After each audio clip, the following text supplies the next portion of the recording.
the Victory Sheriff 22. Way. In the blue corner. Versus the HX Stomp XL. Hey. In the red corner. Oh, can I be? I'll be blue. I'll be blue. Barnsley fan, Leeds fan. That's it. I can't be red.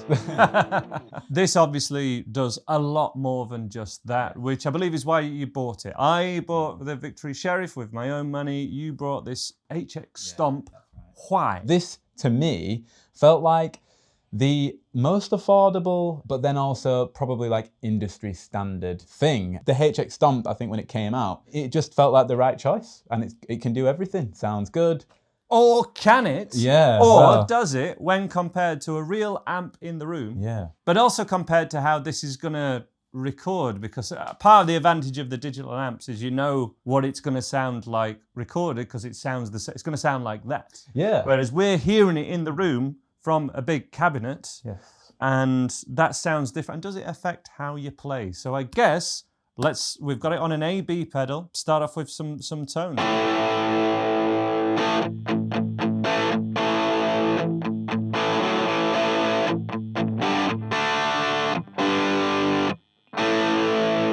Important to note, that's speaking volume. If you keep playing for a second now, we can comfortably hear me over that. That's that's bedroom volume, really. Loud bedroom volume, but bedroom volume. Let's hear the real amplifier. See if I can do the same riff. Is this a fake amplifier? Who knows? Well, yeah, right.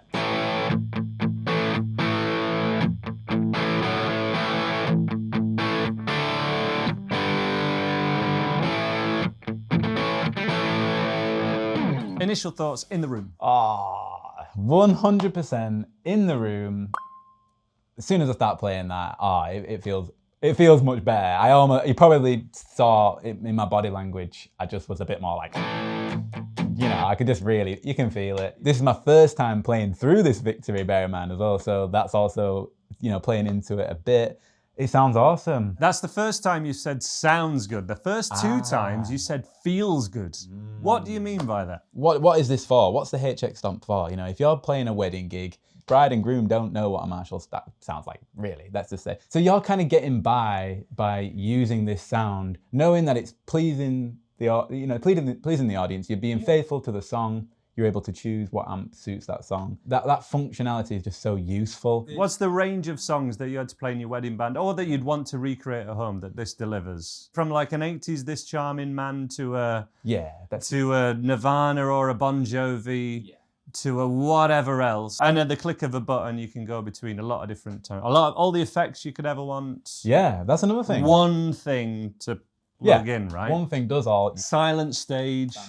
Essentially silenced that, you know, by which we mean there's no amplifier that the sound engineer's then having to boost. And he's telling you to turn down on one output, and the sound guy and your monitor guy can do whatever. Put it all in ears as well. Yeah, we saw a band last night, didn't we? Who were just using a Kemper. And it sounded good. They seemed like it sounded good because the sound guy had so much control. In a small room. It felt like you were listening to one of their tracks like on Spotify or something. It sounded so good.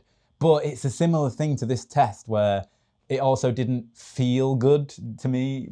So it sounded good, didn't feel good. You commented that for the size of room, although you could hear everything in the band's mix, this was at the Prince Albert last night, so 100 capacity room, you're expecting to hear the amps on stage as well as the PA system.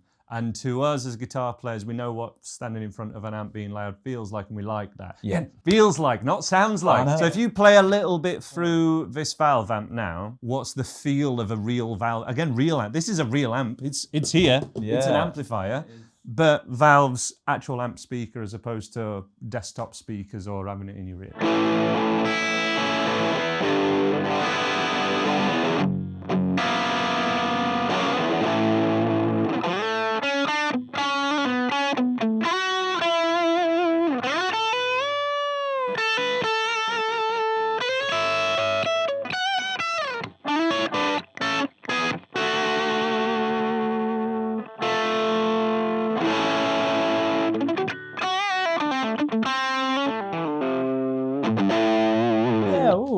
Chuck it through the Victory. Yeah, let's do something similar.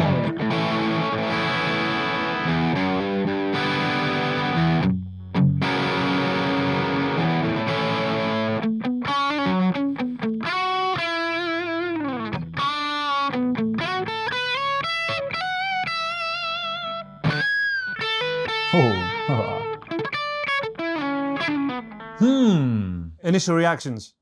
It felt the same. I did it. I'm gonna be honest. Controversial. When we first did the chugging, the chugging chord, The A chord thing. just wanted to, yeah, that was very much me trying to feel the amp, and I think that's why I was just like, just wanted to feel that air being pushed. But this kind of just goes back into why this is so useful and why I never took a giant cab and a lunchbox head to a gig, was because that just sounded good. There's a lot of it. It's So like- maybe now's a good point to show the variety of tones that this doesn't quite do. If you're looking at this, Yeah. this is how I got to the amp and cab section. So this is me setting up from just literally what does it sound like in the thing. So I just know that this happens to be the Marshall sounds. I've now clicked to a Fender Deluxe, Yep.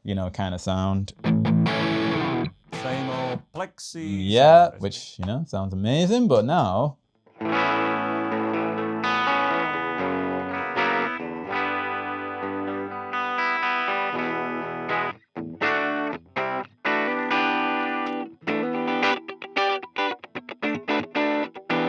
I mean, that sounded remarkably stratty. This is where you can start to use your guitar and really get like, it's not even creative really, is it? It's just, you're just using your tools to your advantage. Like. Compare that to the Victory, keep everything the same on the guitar. Everything the same. Let's do it.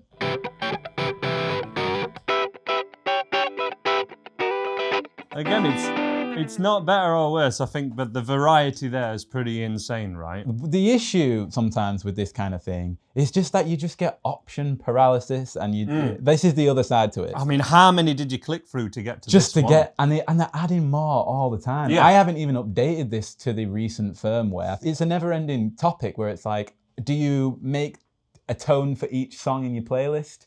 Do you create an amp which is super versatile that can, which is basically like taking your Victory and just being like, Yeah, do you think my sound is this? yeah, And then we're going to vary it slightly from there. Have as wide range of tones, lots of different effects. Yeah. But choose one amp because that's your sound.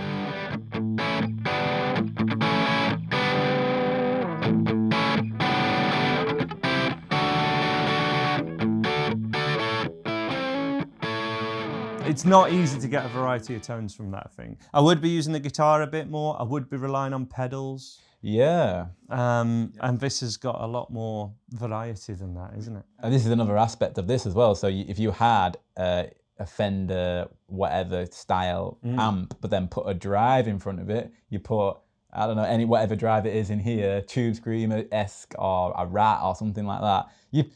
You're at the point where you're doing what people have done before, where they're just colouring the tone of their amp. You end up like going in loops, don't you? Of course. Trying to cover all the ground. So. I think these days, if I was doing any gig and taking a real amp, I'd want to take something like this as well. Yeah, I wouldn't ever just have one thing. I think you always need a backup of some. Like if you went with one guitar to do a 2-hour gig, you'd be thinking, oh, that's a bit risky. I'll definitely take two. Yeah. And one's just a backup. Yeah. But it's a backup that you can nice use, to have, right? Yeah.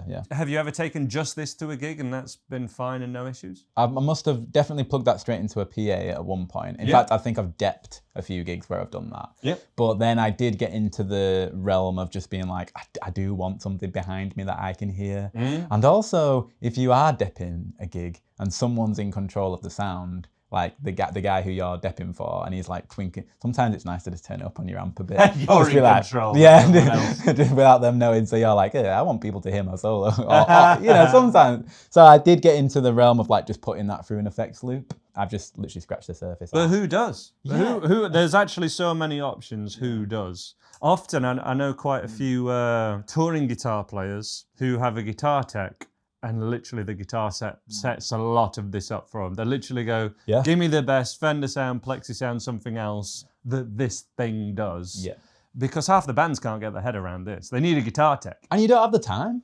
Which one's the best sound? Well, hang on, let me click. Sometimes the guitarist really enjoys that sort of thing. Often they don't. True. To finish, pays your money, you takes your choice.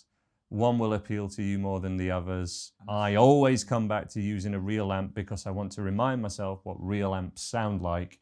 And it's very easy to forget And that's a worry because any kind of amp simulators don't always make you feel good when you play it, and that always does. What's your summary of other than that? What are your other takeaways? Because you bought it and you're not selling it, you're keeping it. I'm definitely going to keep it. I think, like you said, just get what is going to really, really serve you, like, and be most useful to you. But like, I do agree with the idea, the sentiment of just being like, let's not forget what like a valve amp sounds like, you know. Yeah, just for sure. give it a go and just like enjoy it. Even like go buy one second hand as well. I was just at some guitar shops earlier. Yeah, so much available. Just buy one a bit cheaper and just... What, real guitar shops, like in town? I know. Ew. I even just, yeah, I know. I know, that's literally GAK's just closed. You never even got to go. I literally just went to look at the boarded up building. Yeah, PMT as well. Indeed. Try them out. Crank your amp. Crank your amp. Buy them all. They're great. Yeah. Fun.